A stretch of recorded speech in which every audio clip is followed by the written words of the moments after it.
Titanic is one of the most successful and famous movies in history, and it tells the tragic story of Jack and Rose, two lovebirds who meet on the Titanic, a gigantic real-life cruise ship destined to sink in the icy waters of the North Atlantic Ocean. With the Ocean Gate submarine catastrophe last year, set to explore the underwater remains of the Titanic but ending in another tragedy like a James Cameron movie, the relevance of all this fuss and the accompanying weird theories surrounding the accident and the film resurfaced. As such, Titanic is a kind of weird anomaly in James Cameron's film history.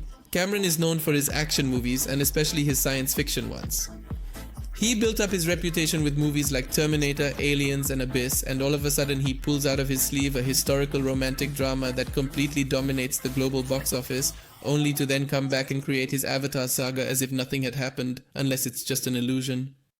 A historical drama of love at first sight. Because according to that theory that has been going around the internet for a few years now, it's not just a science fiction movie with time travel, but it's the canonical prequel to Terminator, another James Cameron franchise. Yeah, for real. By the way, this video will have a ton of spoilers for Titanic and some of the Terminator saga, so consider yourself warned. The starting point for this crazy theory comes from certain out-of-place comments that Jack makes throughout his stay on the Titanic. Especially when he talks about his past life before ending up on the cruise with Rose, and the first incident happens when they barely know each other. As you may remember if you've watched the film, Jack and Rose meet when Jack finds Rose about to jump into the water to end her life. She's stuck in a commitment with Cal Huckley, the worst human being in history, because she has to marry him to maintain her family status. And he feels like he'll have a life of privileges but without love or freedom. When Jack finds Rose, he saves her life and warns her that the water will be really cold if she decides to jump, telling her about the time he went ice fishing with his dad on Lake Wissota where Jack broke the ice and fell into the freezing waters. All of that is very nice, however there is a problem. The Titanic tragically sank in the year 1912, while Lake Wissota did not even exist at that particular point in time. Yes, it turns out Wissota is actually a man-made lake and it was under construction from 1915 to 1917, so Jack was talking about something that would not even exist until 5 years later in the future. And then there is the roller coaster comment.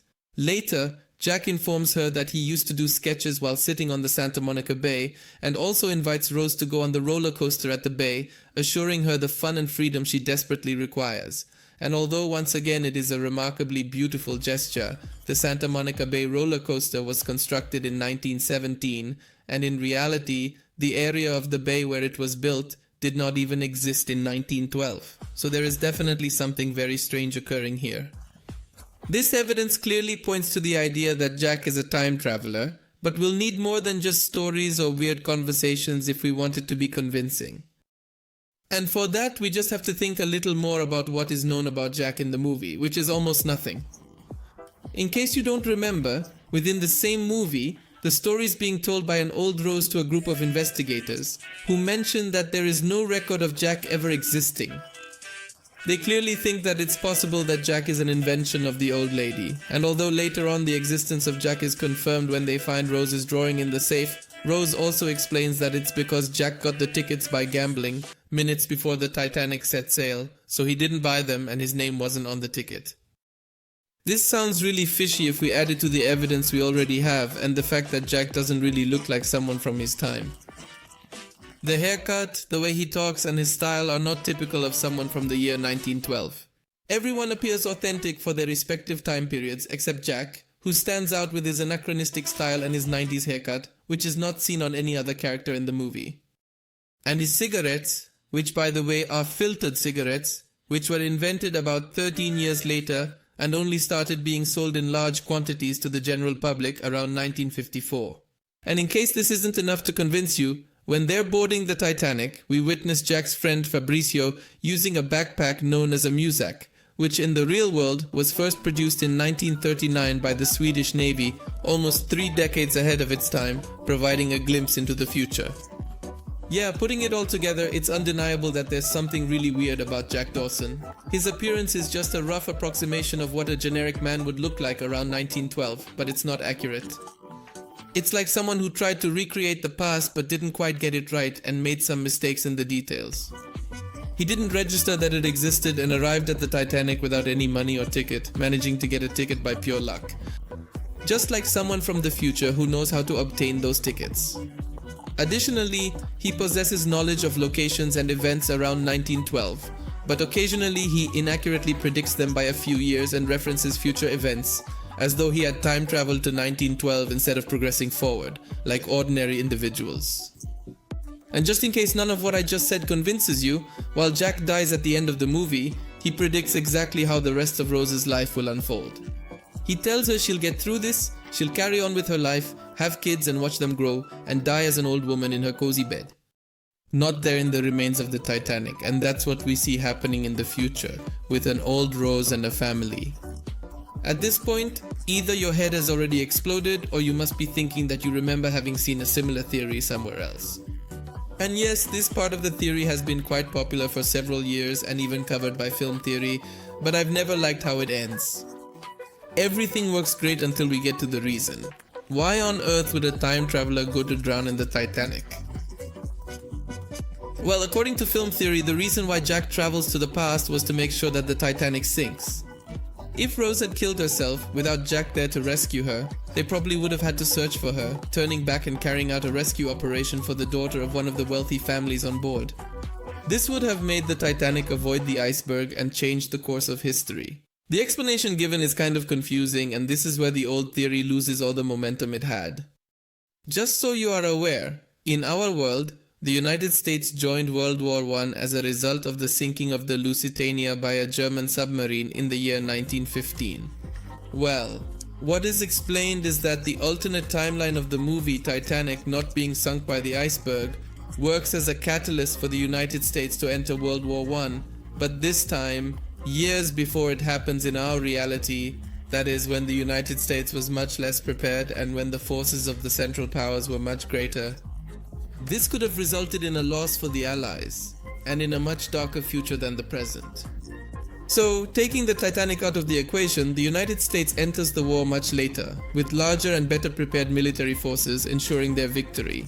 It's an explanation pulled out of the butt of whoever created that theory, and that's why years later a new explanation emerged, which is the one we've been talking about since the beginning of the video.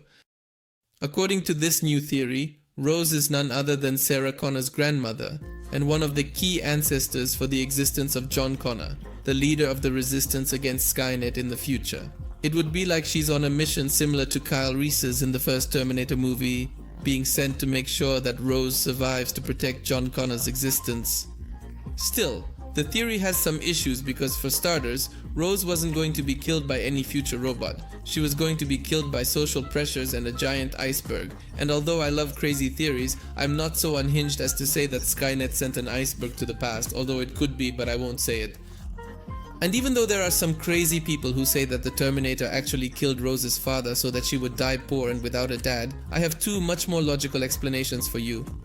The Resistance believed SKYNET would send a Terminator after Rose, but they were mistaken. Consequently, they dispatched two agents to the past, unsure of their survival in the Titanic's sinking, but with the mission of protecting Rose at all costs. Yes, they are two agents because clearly Fabricio is also from the future. Is it your suitcase that comes from 1939 after all? The second explanation has more to do with a very strange idea that some people have about the events of Terminator. We know that John Connor's existence is a closed loop, since in the first movie he sends Kyle to the past to protect his mother, and in Terminator 2 John mentions that he knows his father is from the future and that he will have to send him to the past eventually. So John creates himself by sending Kyle to the past, and according to this concept it is precisely the identical thing that occurs with Jack. Somehow, John knows that Jack is his ancestor, and he decides to send him back in time to ensure his own survival, under the pretense that it is a rescue mission. Does he desire to enhance the race by dispatching Leonardo DiCaprio to function as his great-grandfather? We will never have knowledge. The truth is that, if you contemplate it, films not just share a director and all of these clues and hints we have been discovering, but they are also thematically similar. When Jack talks to first-class passengers while they drink champagne and eat like millionaires, he mentions that sometimes he doesn't know where life will take him. Life is a gift that shouldn't be wasted. And even though the other night he was sleeping under a bridge, now he's on the most amazing ship in the world, drinking champagne with high-class people. This aligns with the message of Terminator, which states that our destiny is truly shaped by our own actions, and it is not predetermined. And he could even be talking about his adventures as a time traveler in a clever way. Even when he's looking at the sky with Rose, she says that her people are small even though they believe they're giants, and Jack responds that there was a mistake. She ain't one of them, but they sent her to the wrong address. Maybe there he's referring to his future, where he'll be able to have his own family and won't end up married to that horrible millionaire.